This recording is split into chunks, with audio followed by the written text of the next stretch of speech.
पूरे झारखंड के मस्तक पर आज प्रश्न चिन्ह लगाने वाली बैठी हुई सरकार हेमंत सोरेन की सरकार है। भ्रष्टाचार के काले कारनामों का इतिहास रचने वाली सरकार का नाम है हेमंत सोरेन की सरकार। भारतीय जनता पार्टी की सरकार, अटल जी की सरकार आई, तब जाकर ये राज्य बना।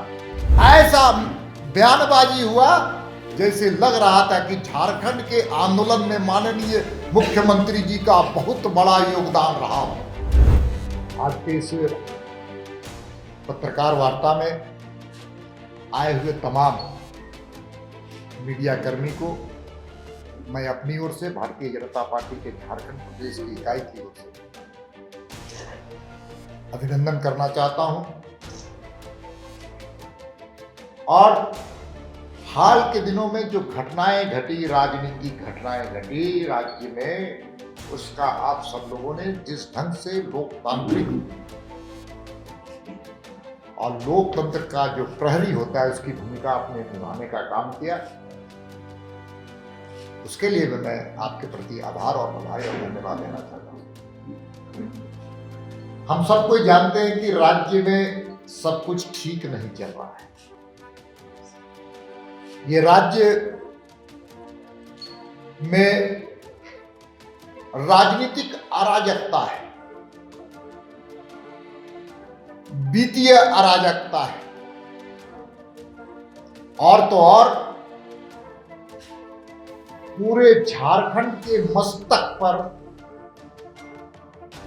आज प्रश्न चिन्ह लगाने वाली बैठी हुई सरकार हेमंत सोरेन की सरकार है। इस राज्य के अंदर हम सब कोई जानते हैं भ्रष्टाचार की छूट लगातार 32 महीने से दी जा रही है। भ्रष्टाचार के काले कारनामों का इतिहास रचने वाली सरकार का नाम है हेमंत सोरेन की सरकार।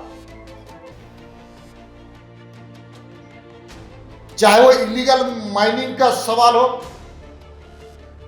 टेंडर मैनेज करने का सवाल हो, चाहे झारखंड के जितने विभाग हैं उन विभागों में अगर आप हाथ डालिएगा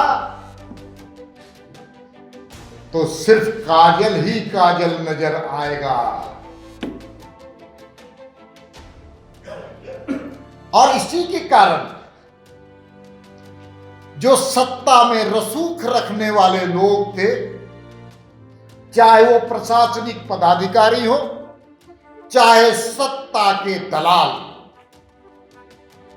जो सत्ता के कॉरिडोर में घूम रहे थे, वो भ्रष्टाचार में लिप्त थे और जिसके कारण उनको आज जेल की यात्रा सहनी पड़ रही है। वे कौन लोग हैं? उनका संरक्षण कौन दे रहा था? इन संदर्भ में लगातार भारतीय जनता पार्टी झारखंड प्रदेश की इकाई, जिला की इकाई, मंडल की इकाई और हमारी बूथ की इकाई लगातार इन विषयों को लेकर के जनता की आवाज, जनता की अभिव्यक्ति बनकर के सड़कों पर उतरी। हर झारखंड जो वर्तमान राज्य की सरकार है, वो राज्य की सरकार लगातार काले कारनामों का इतिहास बनाने वाली सरकार है। महिलाओं के अनाचार के सवाल पर दुनिया में, भारतवर्ष में प्रथम, हत्या के मामले में भारत में प्रथम और विकास के मामले में पूरी तरह से शून्यता। ये हम नहीं कह रहे हैं, जो भारतवर्ष के जो सर्वेक्षण जो आए हैं वो बहुत ही घोर आपत्तिजनक है, अपमानजनक है झारखंड के लिए। और तो और एक नया रिकॉर्ड भी यहाँ पर बनाने का काम इस राज्य के मुखिया ने किया। पहली बार देश की आजादी के बाद पहली बार कोई मुख्यमंत्री को ईडी समन किया है, जिसके चलते 3.5 करोड़ जनता के मस्तिष्क नीचे हुआ है। आज भी जो कुछ मुख्यमंत्री जी को भूलने की भी आदत हो गई है। वे पंकज मिश्रा को पहचानते नहीं, वे अमित अग्रवाल को भी नहीं पहचानते, पूजा सिंघल को भी नहीं पहचानते, और दाऊ यादव जो आज फरार है, वो फरार है कि फरार करवाया गया है। ये भारतीय जनता पार्टी की मांग है कि जल्द से जल्द उसको गिरफ्तार किया जाए। क्या मैं इस राज्य, देखिए जब राज्य को अलग राज्य बनाने में जब अवसर आया था तो झारखंड मुक्ति मोर्चा ने एक नहीं 13 बार आंदोलन बेचने का काम किया। 13 बार।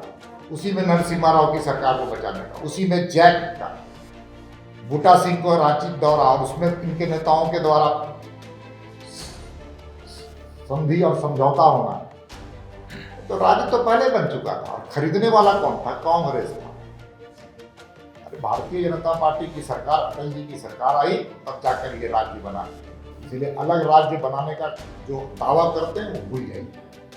और दूसरी बात है, राज्य का आंदोलन, अलग राज्य का आंदोलन कोई शिबू सोरेन या झारखंड मुक्ति मोर्चा से शुरुआत नहीं हुई। इसका इतिहास देश के आजादी से पहले का है, संघर्ष का।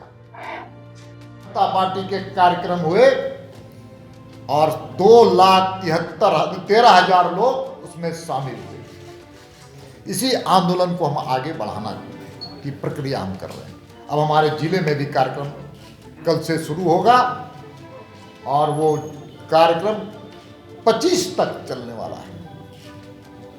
दोस्तों, हम सबको जानते हैं कि ईडी के द्वारा राज्य सरकार के सम्मानित मुख्यमंत्री को समन दिया गया था, और भारतीय जनता पार्टी की मान्यता है कानून का सम्मान सबको करना चाहिए, लोकतांत्रिक संस्थाओं का सम्मान करना चाहिए, न्यायालय का सम्मान करना चाहिए।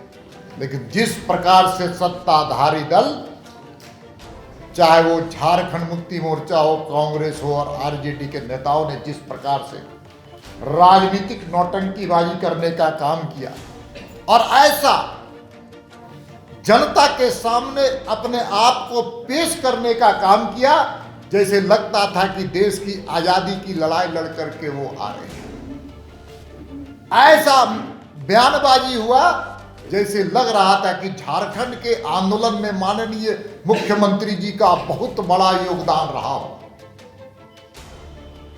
ऐसा महसूस हो रहा था जैसे वो भ्रष्टाचार के खिलाफ संघर्ष करके बयानबाजी कर रहे हैं। ऐसा महसूस हो रहा था कि राज्य की जनता को राहत देने का वो काम करके आए। अरे वो तो गए थे भ्रष्टाचार के आरोप में।